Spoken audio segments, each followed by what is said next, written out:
Hello everybody, I am Rashi from Computer Science Engineering Batch 2. We are the students from that batch. Today we are together to discuss on the topic cybersecurity. So cybersecurity is the protection of internet connected devices from attacks by spammers, cyber criminals and hackers. Companies use this practice to protect their devices and software from malware attacks, from phishing schemes, from data breaches, financial losses, and identity thefts. When we look around today's world, we see that we are so much more dependent on technology than ever before. We have to take care that with the benefits of technology, there comes so many threats which lurk behind every device and platform we use. We need to take care, we need to be concerned about how we are using our devices, how we are sharing our details, how we are dealing with any kind of website. We need to be very concerned about them. And this concern forces us to ask the question what cybersecurity is. Why do we need to take care of it so much? And why do we need to be vigilant? As my friend Rasi gave a very good highlight on the topic cybersecurity, I also want to add some threats that individual can face. So the first is malware, which is a kind of malicious software that contain virus, worms, ransomware, and spyware. It can get into the system through email attachment, APK files, downloads, and one of the most threatening malware is a kind of ransomware, which can lock users' own data to his own until ransom is paid. Next one most commonly used and uh, best highly used threat is phishing, which is a method of tricking the individual to provide the sensitive data such as password, credit card number, Aadhaar card number, and OTPs to the any kind of these data to anyone on the internet or the socially. So we have to be concerned about this that we can't share any data to anyone. And one more that I want to discuss is DDoS, that is Disturbed Denial of Service. This is an attack of the refer. This attack refer to a multiple flood of system to target a server with a traffic which they used for a blackmail businessman on their peak time of their business cell by choking their activity. Now I want my friend to discuss more further about this. Yes, as Saksham said, these are the threats that we are facing in our common life. Now I want to add some precaution that we can add. Uh, First is use a strong password that can help us to protect our data simply. Second, use a multi-factor authentication that helps us to add an extra layer of security on our data. Second is keep operating system and software up to date to protect against vulnerabilities. Second, download or install some antivirus, anti-malware functions like example some McAfee or Total AV. These are authorized and approved systems that help us to protect from malwares and spywares. Also, safe browsing practice that identifies secure website like HTTP on their top and avoid using public Wi-Fi.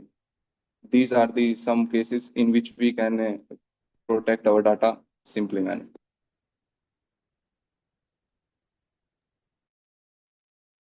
So, whenever we talk about these precautions, we often forget one very major important thing, and that is what we call as social engineering. While social engineering might seem like a term which is not really used in the world of cybersecurity, but hackers use it often a lot. What social engineering basically means is that rather than hackers directly hacking into the system, or rather than hackers directly hacking into the passwords of these systems, they try to build strong connections with the people of the company who are either working in the companies or who themselves are owning these startups. This trust building process takes not only months, but sometimes even years. These hackers are very clever and they know what patience really means. So they try to build trust with them for 2 years to 3 years. When this trust has been established with the people, they then try to get out these passwords from these people. When all of the information which they need is taken out from these people, they hack into the system. This social engineering is a very serious issue. I would also like to give an example of the social engineering. That is, there used to be a very big casino in Las Vegas in the United States. When some Russian hackers got to know about a person who was working in the IT department of this casino, they tried to build some connection with them.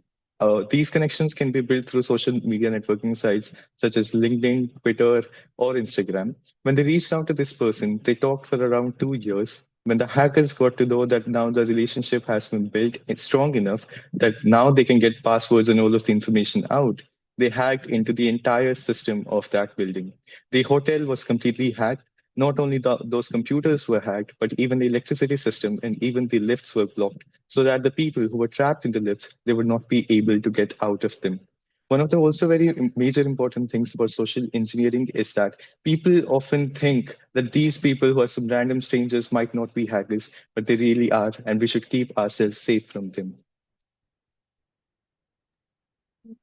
Thank you, Punch. You gave really good examples related to social engineering. Even I would like to add on one to it.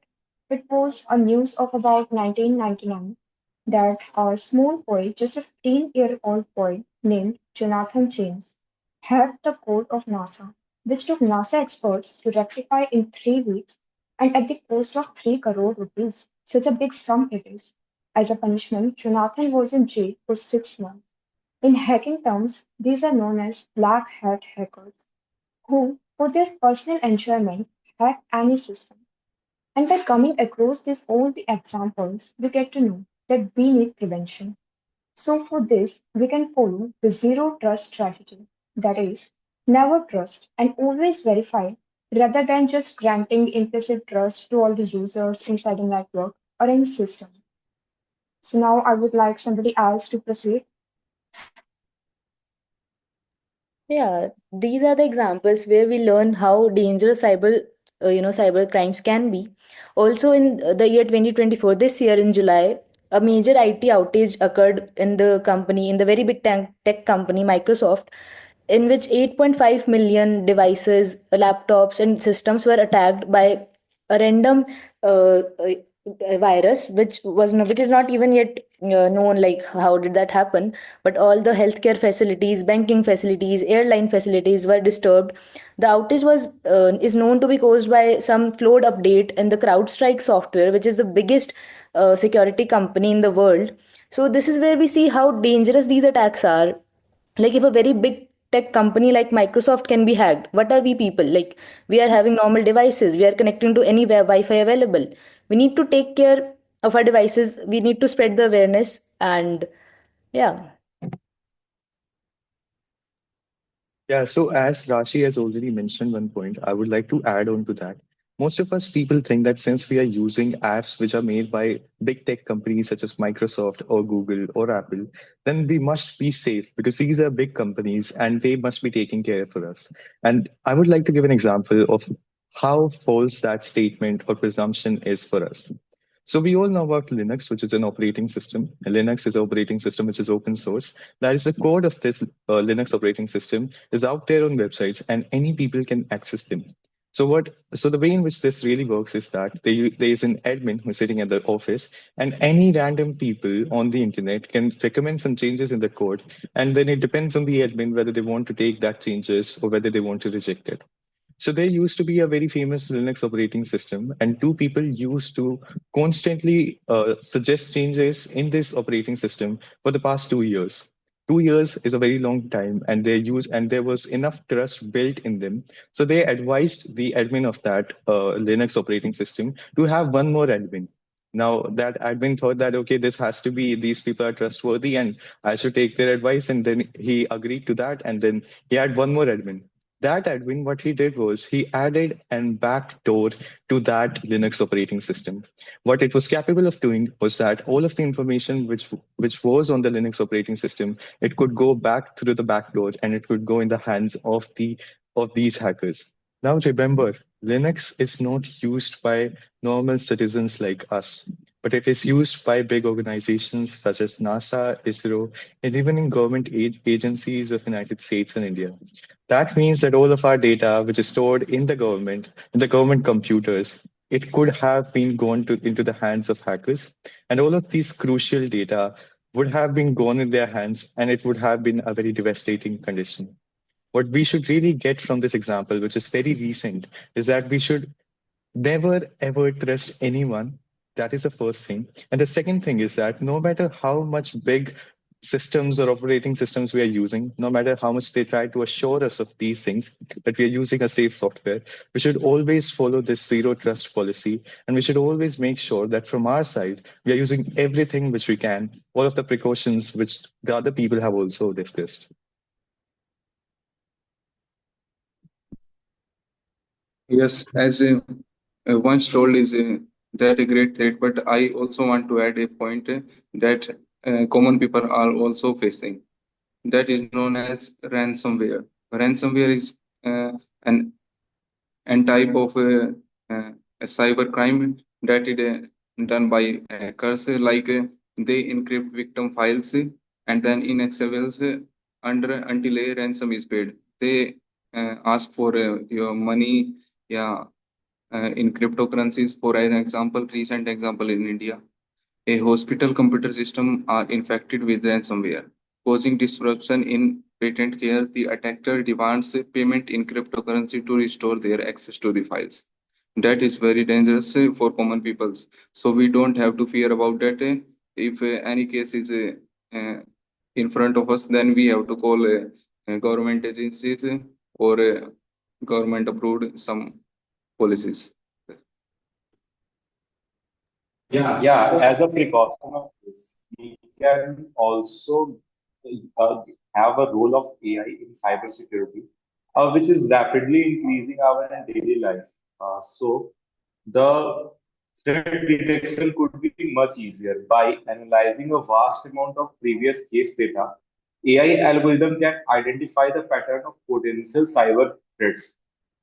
It can also help in the incident response. This like automated system can react more swiftly to the threats by blocking the miscellaneous traffic. This rapid response minimizes the damage and help in the fast recovery. Okay, as you told, we can connect this cybersecurity with our real life event, like we do need security guards to protect our homes. Similarly, cybersecurity experts are needed in our company to protect the network, server, system from any kind of cyber attack. But cyber criminals do. They tries to break into a network or system with the help of internet, while cybersecurity experts protect us from them by upgrading our system time to time and by setting up terms and policies as we do see in the websites nowadays. But how do they do so? The most basic element which they use is the firewall, and it's a device that monitors incoming and outgoing traffic. Firewall blocks any malicious software from entering your computer or network when you connect to the internet. And cyber hackers cannot enter your network before breaking it. This firewall is what a part of ethical hacking and which is further a part of cybersecurity. You all must have heard that government, police, big companies hire ethical hackers. But why do they hire them? They ask hackers to hack their system or network and check if there are some flaws. And companies to pay the ethical hackers for this. Similar is in the case of whenever a company launches a new app, ethical hackers are invited to check flaws in its programming. And if the hacker finds any loophole or bug in it, he will tell the developer or the programmer of that app and also provide a solution to resolve it. Thereafter, only the company launches that app. Similarly, we can see as the Apple phones, iPhones, which are updating day by days, iPhone 15, then 16. Their programs are also first checked by these hackers, and once all done, then only they are launched. Exactly. Cybersecurity threats like these are very dangerous and they are present everywhere in today's digital landscape. For ensuring our safety, we can empower individuals by spreading awareness and information regarding these things and ensuring that we are adapting every defense systems that we can in terms of these cyber threats. Also, in case if anything like this happens with anyone, first of all we have to ensure that we do not panic. We have to stay calm. We have to try to report it to the cyber crime portal, which is available like everywhere, National Crime Security Portal.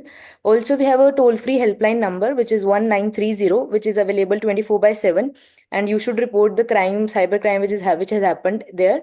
Also, you can hire a white hat hacker which can help you know if you are concerned about your device's safety, like how you can prevent any further attacks and everything. So this is where we bring our group discussion to an end. Thank you so much everybody for joining. Thank you. Thank you.